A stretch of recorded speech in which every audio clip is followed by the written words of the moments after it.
Dr. Dutch with the Neuro-Affirming Conversation Hour for outreach and support.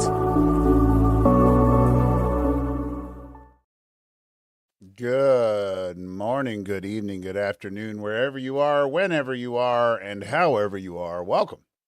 This is the Neuro-Affirming Conversation Hour for outreach and support.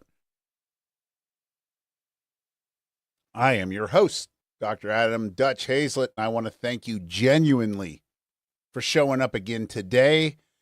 And if you're here for the first time, welcome. But we welcome you to this space where curiosity, care, and complexity are not just welcome, they're required. So today is June 2nd, 2025. And we're digging into something that lives at the root of many misunderstandings and missteps and missed opportunities in our life. And I am talking about bias. Bias isn't just something other people have. It's not just a flaw in thinking. It's a feature of being human. It's how our brains make meaning. It's how our histories show up. Even when we think we've left them behind, bias is baked in how we interpret, assume, and how we engage. And if that makes you uncomfortable, good. Discomfort, after all, is the first sign of growth. So how do we even begin to talk about objectivity, that holy grail of truth and fairness, of the scientific method, of academia in general? I mean, let's be honest. Objectivity is the bias that we say that we're trying to attain. So how do we even begin to talk about objectivity when we know we'll never fully escape our own perspectives? That's the question we're playing with today. And not just from a place of shame or gotcha rhetoric, but from a place of compassion, from a place of self-inquiry, and from a place of saying, I want to see more clearly, even if I will never see perfectly. And to guide us, I want to bring in a quote from the anthropologist Horace Minor, whose famous satire article, Body Rituals Among the Nasarima, revealed just how strange, quote unquote, normal can look when viewed through a different lens. He reminds us, quote, you see, the fact that we are imperfect doesn't make us failures. It makes us humans. So the fact that we are imperfect doesn't make us failures. It makes us human. And that's where we'll begin today.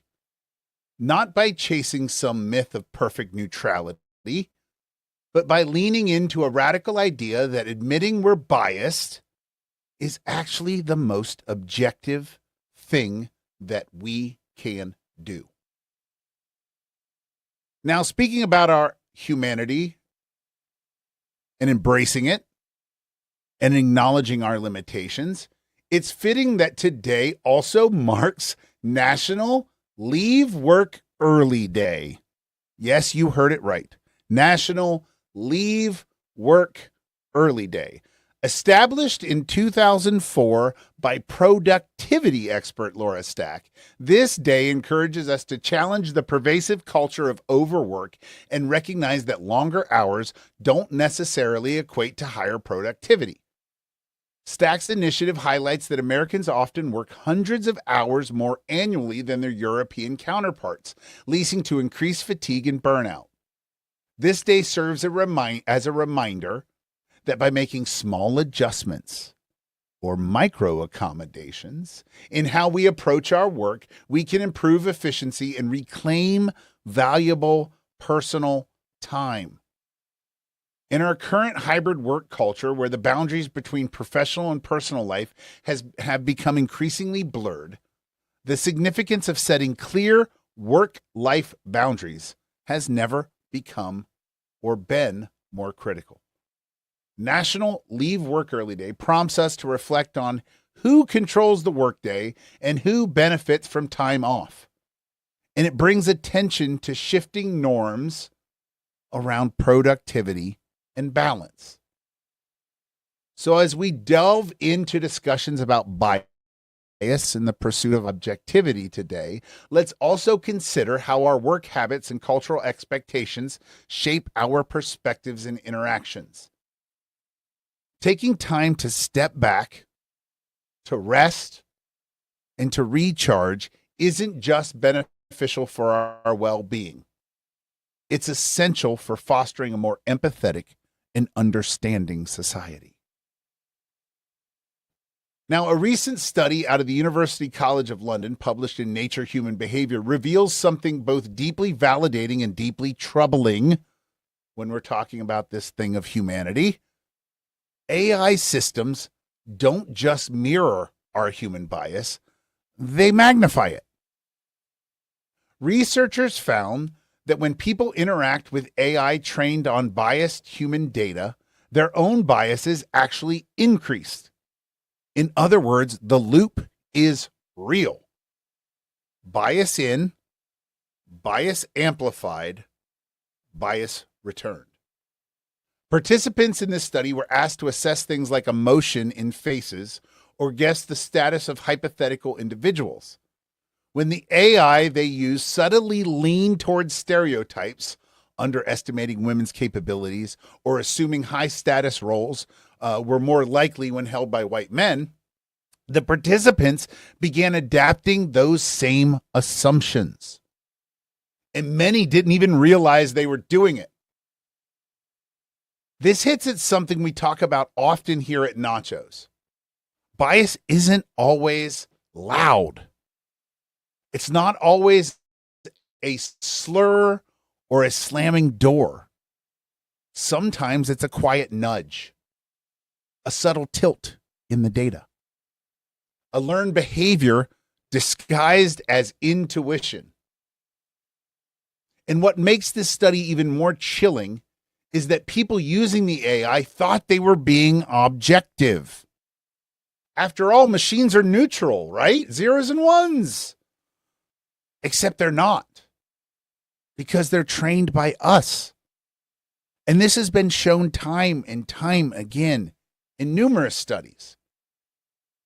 And if today's theme is about embracing our imperfections as part of the human experience, this study reminds us that denying those imperfections or pretending that they can be coded out is not the answer. As Horace Minor put it, the fact that we're imperfect doesn't make us failures. It makes us human. And we talked about this last week when it came to emotional intelligence and AI, and how even though they score higher than us on emotional intelligence tests, those computers are not us, because our imperfections in those conversations and interactions is what makes them human. Acknowledging our bias is not a confession of guilt. It's an act of responsibility. It's how we interpret the loop. It's how we begin to see more clearly, not because we removed all distortion, but because we started to recognize the lens itself. This is what they teach in college, what they teach in graduate school, definitely what they teach in a doctoral program, is your bias is there. Your bias is recognizable. And when you see it, confront it and deal with it, then, and only then, can you start to work around it. Never without it, but you can start to work around it. And that's not weakness to admit that you have bias. That's wisdom. Now, if we speak about Horace Minor, many of you that are tuning in are doing so for class purposes, and you are reading his piece, Body Ritual Among the Nasarima, for our next assignment. And if you're tuning in as a guest listener, not involved in the class in any way, but you're part of our community, you can read this as well. If you join our Discord, it's posted in our Discord. Body Ritual Among the Nasarima, an article by Horace Minor. And without giving away too much, because the discovery is part of the magic, Minor takes us on an anthropological deep dive into a strange and ritualistic culture. He writes in a detached, formal tone as a cultural outsider. And he describes these body practices, social customs, and belief systems of this group with both detail and distance. What emerges feels foreign, even absurd at times, but the brilliance of this piece lies in the twist. When you realize who Minor is actually talking about, that's when it gets interesting. And this article is not just clever satire, it's a mirror. It's a mirror that challenges us to consider how our own behaviors, especially the ones that we take for granted, might appear through the eyes of someone who doesn't share our context, our norms, and our assumptions. And just like your last assignment, this is a video reflection. So it's not just a summary or a surface level take, but it's a deep dive into who you are and how you work. You're going to be choosing one of your own rituals, something ordinary, often repeated, something personal, and you're going to analyze it through a Minor style lens. Maybe it's your skincare routine, your caffeine obsession, the way you prep for a test, the way you stim, or the way you clean your space or scroll through your phone at night. And the goal here is not to ridicule yourself, but to observe yourself objectively, to slow down long enough to ask, what am I doing? Why do I do it this way? What would this look like to someone who has completely different values or assumptions than myself? Excuse me. And this assignment isn't about being clever. It's about being curious. Because the path to self-understanding, just like the path to understanding others, starts with the courage to look at ourselves with fresh eyes. And speaking of turning a lens inward, of observing ourselves with fresh eyes, let's shift our attention outward to our revolutionary cousins in the wild. A recent study from the University of Warwick has uncovered something remarkable about orangutans. Their vocalizations exhibit a layered complexity previously thought to be unique only to human language. Researchers analyzing alarm calls from female Sumatran orangutans discovered that these primates use a form of recursion in their communication. In recursion, the embedding of elements with similar elements allows for the creation of complex and hierarchical structures in language. In the orangutan's calls, individual sounds combined into small groups, which then form larger sequences, and these sequences nest within larger patterns, all maintaining a consistent rhythm. What's more is that the primates adjust the rhythm of their calls based upon the perceived threat level. A real predator, like a tiger, prompts faster, more urgent calls, while ambiguous threats elicit slower, less regular patterns. This adaptability indicates that their vocalizations are not mere instinctual noises, but structured communications conveying nuanced information. And this discovery challenges the long-held belief that such recursive communication is exclusive to humans. It suggests that the roots of our complex language and those capabilities may extend deeper into our evolutionary history than previously thought. And at NACHOS, we often explore how acknowledging our imperfections and biases can lead to greater self-understanding. Similarly, recognizing the sophisticated communication abilities of orangutans invites us to reconsider the boundaries we place between ourselves and other species, even other humans.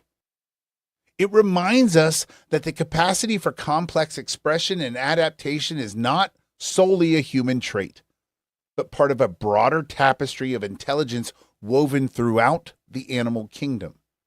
It really leans into a post-human theory, if you will.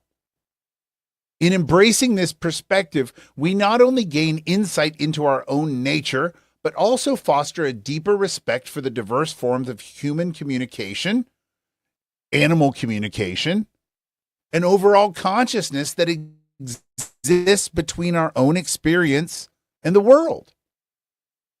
And if orangutans remind us that communication isn't exclusive to just us as humans, then language and expression may live in rhythms and signals and calls long before formal grammar.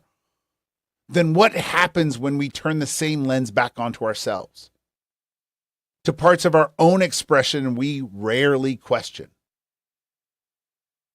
Think about something in the expression and the communication in something deceptively simple, like tickling. Freaking hated tickling as a kid. As an adult, it will elicit a violent response from me. And tickling, despite being a sensation we've all likely felt, sometimes with laughter and sometimes with discomfort, it remains one of the brain's great puzzles. Now, a recent study led by neuroscientists at Radboud University, it urges us to take tickling seriously, not as a joke or a quirk, but as a complex interaction involving motor control, sensory processing, social context, and evolutionary development. One of the most curious features of tickling is the fact that we can't effectively tickle ourselves. And it's not just a party fact. It's evidence of the brain's remarkable ability to predict and suppress self-generated sensations. Our nervous systems are wired to anticipate the outcomes of our own actions. And when the input matches the prediction, the sensation is muted. But when someone else tickles us, unexpected, out of sync, that's when our system lights up. The study also highlights how tickling isn't just physical, it's deeply social. In fact, research suggests that people on the autism spectrum may experience tickling differently, pointing to a broader truth about sensory sensitivity, neurodivergence, and the diversity embodied in our human experience. Now, in the lab, researchers used robotic arms to deliver consistently measurable tickling stimuli. It sounds silly at first, but what they're measuring is serious. How we bond, how we regulate, how our nervous system tells the difference between me and you, control and surprise, confusion and knowing, comfort and intrusion. At NACHOS, we're always talking about what it means to be human in its messy, sensitive, and complex nature. And this study reminds us that even something as seemingly small as a giggle from a tickle can reveal a whole ecosystem of perception, power, vulnerability, and connection. Just like bias, just like communication, tickling tells us something fundamental. We are wired for contact, for awareness, and for interpreting meaning in ways that are far more intricate than we often give ourselves credit for. The more we notice, the more we learn, not because we are perfect observers with objectivity, but because we are curious, flawed, and beautifully, dumbly, deeply human. And if tickling shows us sensations are filtered through social context, and orangutans remind us that language can emerge from pattern and rhythm long before grammar, then maybe it's time we consider something equally powerful, but often underestimated: memory. Specifically, the kind that tugs at the heart and stirs the past. I'm talking about nostalgia. Now, in a study published in Helion, researchers explored how nostalgia influences the brain's perception of the present moment. Almost Orwellian. What they found is striking. When participants were shown nostalgic images, their brains lit up in areas tied not just to memory, but to reward, empathy, and self-referential thinking. In other words, nostalgia isn't just about remembering the past. It's about regrounding the self.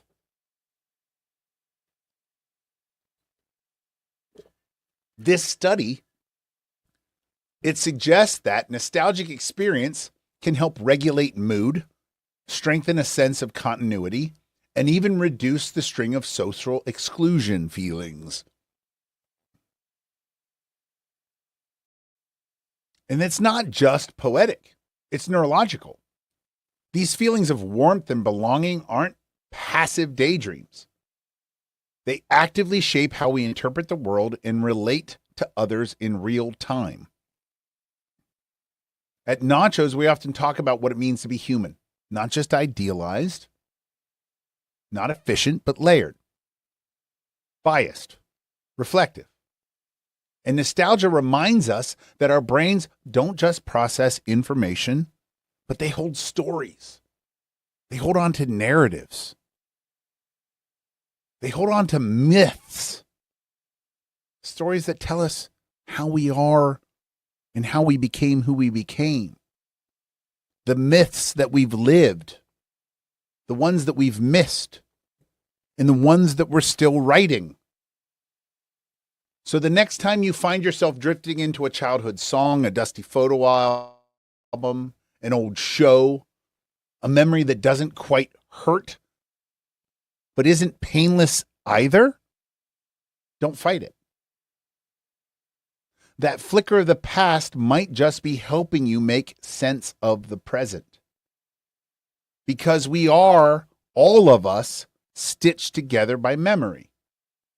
And sometimes the most honest truths aren't the ones that are about who we are. They don't come from data and logic. They don't come from actually the things that happened. They come from what we choose to remember. And sometimes that choice is not ours, but our brains, when we think about suppressed memory and all those other things. So it's not about the truth, the objective truth. It's about the subjective story. Now, of course, like all research, this study doesn't come without caveats. The participants were responding to curated images selected by the researchers, filtered through cultural assumptions about what nostalgia is supposed to look like. And that means the data is shaped not just by emotion, but by bias. Which memories get centered? Whose histories are framed as comforting? What does nostalgia mean for someone whose past includes trauma, exclusion, or masking? And this matters especially for those of us who are neurodivergent. For many autistic and ADHD individuals, nostalgia doesn't always show up in soft focus. It can hit like a thunderclap. Our brains are often wired for emotional intensity and repetition, what the clinical world might call perseveration. But what we at NACHOS call and recognize as persistence. The song we loop for hours. The show we rewatch obsessively. The craving for routine that once made makes us feel safe. And those aren't quirks. They're survival. They're meaning. They're a neurodivergent kind of time travel. And this study, even with its limitations, helps validate that nostalgia isn't frivolous or sentimental or childish. It's functional. It affirms identity. It helps regulate emotion. It constructs continuity in a world that often feels chaotic and unpredictable. So while the dominant research frame may miss the full neurodivergent picture, it still gestures towards something important. That memory isn't just a file drawer in the brain. It's a deeply emotional, embodied force. For us, it might look different. It might look louder. It might look deeper, stickier, but it's real and it's powerful.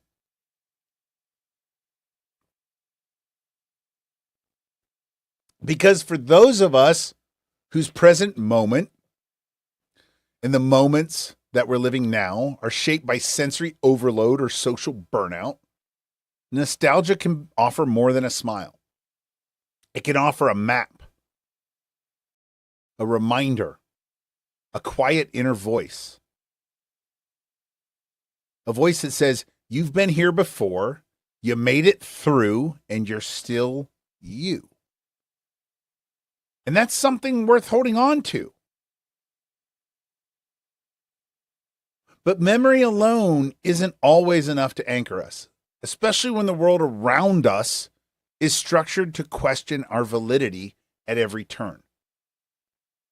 Because while nostalgia can comfort us, our present-day realities often don't. For neurodivergent people, those of us who think, feel, sense, and process differently, just existing in public can feel like resistance. Not because we're trying to make a statement, but because systems were not built with us in mind. We navigate workplaces that prize speed over clarity, schools that discipline non-compliance instead of understanding it as communication, healthcare that doubts our pain and misreads our silence. We fill out forms, we check boxes, we ask for accommodations, and get told we're too much or not enough, and sometimes both in the same breath. And these aren't just inconveniences, they're structural, they're legal, they're written into policy, into bureaucracy, into the way society defines normal and punishes deviation from it. From inaccessible websites to hostile job interviews to government forms that don't reflect our needs, these barriers have real consequences. And for every study that affirms our existence, there's a judge, a teacher, or an employer, sometimes a parent, that is still treating neurodivergence as something that needs to be fixed, hidden, or denied. And that's why this conversation matters. And that's why NACHOS exists. To say you are not broken for needing time, for looping on emotion, for regulating in your own way. You are not a legal risk, a burden, a medical case. You're a human being with a different rhythm and with your own story. And yes, remembering who you were can help you hold on to who you are now. But it won't fix a world that keeps insisting you be someone else. Always. That's where the real work begins. And it has to begin inside of us. Not just in rewiring how we see ourselves, but in rewiring the systems that refuse to see us at all. And speaking of systems that refuse to see us, sometimes they do more than overlook us. They communicate that exclusion in ways so quiet they often go unnoticed, a raised eyebrow or a sigh, an exaggerated exhale at a meeting table. These nonverbal cues, behavior, may not seem like much to the people giving them, but they do communicate. And to those of us who have spent a lifetime trying to decode tone, facial expression, and social mood just to survive the day, those tiny gestures can feel thunderous. And so in other news, that's what makes a recent ruling from the UK Employment Tribunal so groundbreaking. I know this isn't our country in the United States, but this is happening in the world. And in this case, a software engineer named Robert Watson, who is neurodivergent and has ADHD, brought forward a claim of disability discrimination against an employer, Roque Manor Research. What triggered the legal case wasn't overt abuse. It wasn't slurs or formal reprimands. It was sighs. Repeated, exaggerated, audible exhalations of frustration from his manager during workplace interactions. And the tribunal agreed that behavior, especially when directed consistently at the disabled employee and tied to known diagnosis, can amount to unlawful discrimination. The judge ruled that such nonverbal communication communicated disapproval, dismissal, and exclusion. It created a hostile work environment that directly affected Watson's experience and well-being at work. To many, that might sound like a stretch. But to those of us who have experienced this and who are neurodivergent, it hits close. Because we know what those sighs mean. We have felt the weight of a team lead's groan when we ask for clarity. We've seen the raised eyebrows when we stim. We've internalized the disapproval and every exaggerated pause that says you're exhausting, you're inconvenient, and you're not wanted. And what's powerful about this ruling is that it puts non-verbal ableism on the map. It signals that discrimination isn't always about what's said or what is written. It's about what is implied, projected, and performed.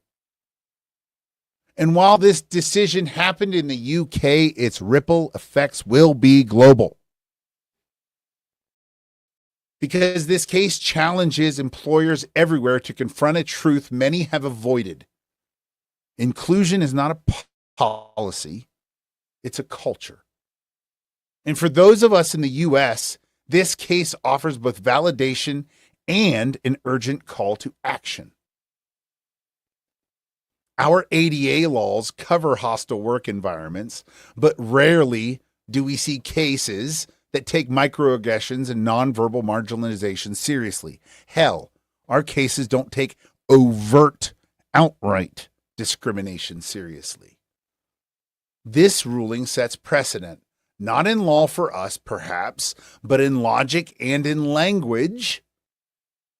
It tells us that emotional exhaustion isn't weakness. That being repeatedly sighed at isn't a coincidence, it's a pattern, and that patterns matter.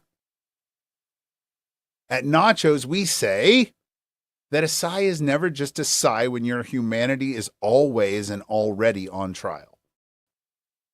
We deserve more.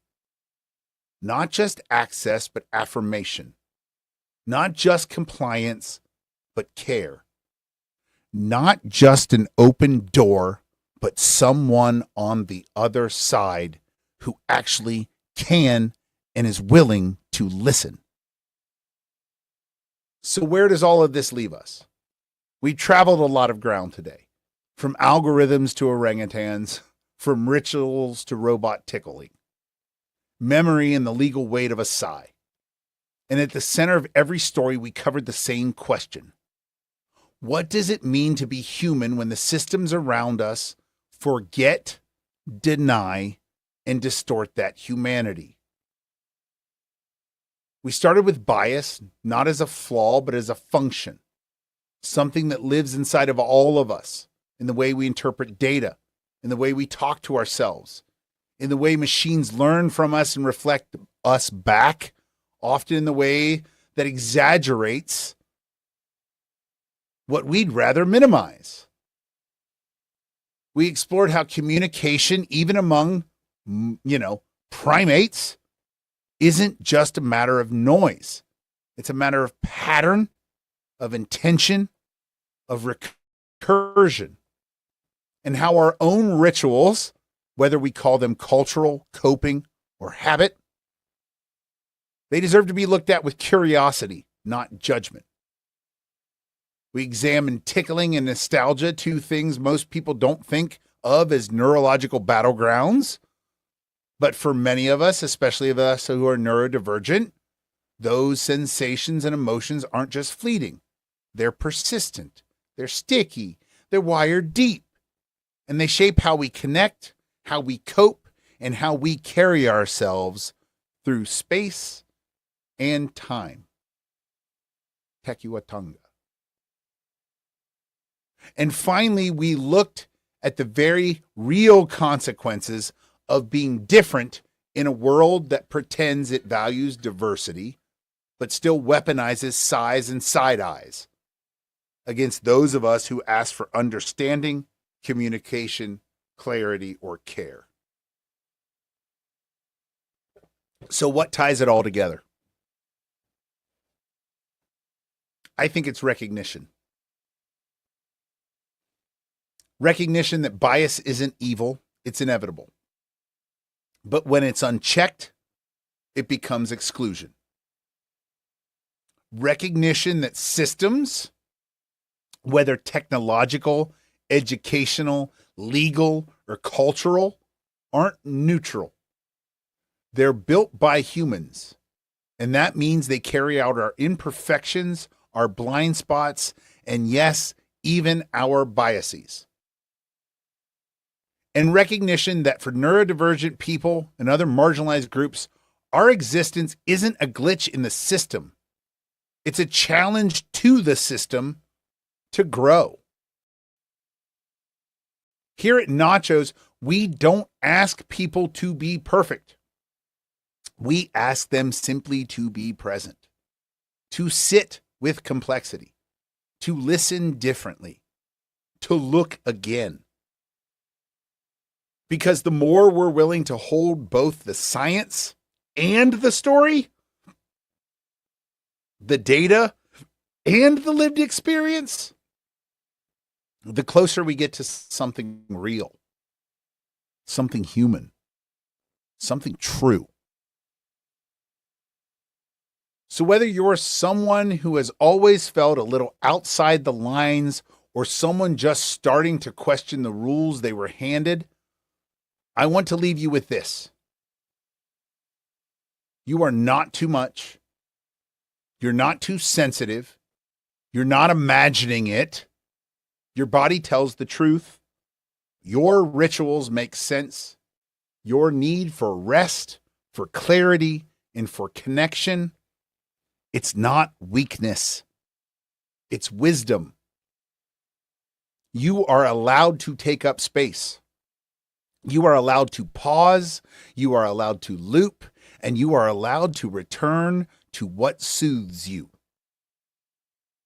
You are allowed to question the system that tells you that your difference is a problem.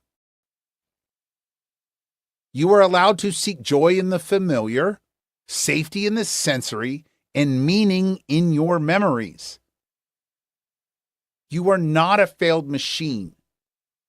You are not a broken version of someone else's blueprint. You are human, beautifully, imperfectly, unmistakably human.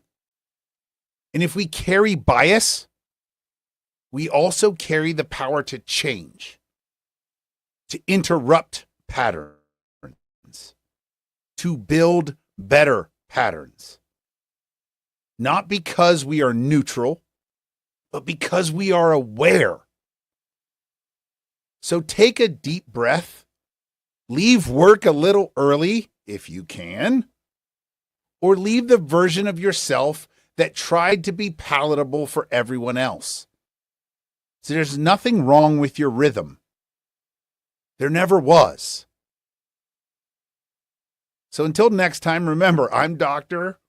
Adam Hazlett, and this has been NACHOS, the neuroaffirming conversation hour for outreach and support, where your humanity isn't something to overcome, it's something to honor. And if this conversation spoke to you, if it affirms something you felt but didn't have the words for, please follow along, subscribe, and share. You can also find NACHOS on YouTube, Spotify, Apple Podcasts, and wherever you listen to podcasts. We also invite you to support our work by donating at humanities101.org. Every dollar, like, share goes towards building inclusive spaces, sustaining this show, and uplifting neurodivergent voices. I'll be speaking this June in Grand Blanc, Michigan, and Washington, D.C. You can also find details of those appearances on our website. And if you're a storyteller, educator, advocate, researcher, student with lived experience, or just someone with something to say about disability, our call for presenters is now open for the Michigan Disability Empowerment Conference happening October 24th, 2025 on the campus of Henry Ford College in Dearborn, Michigan. You can learn more and apply at humanities101.org/conference. Thanks for being here. Thanks for listening with openness, for showing up imperfect and whole. We will see you so very, very soon. All right. Thank you, guys.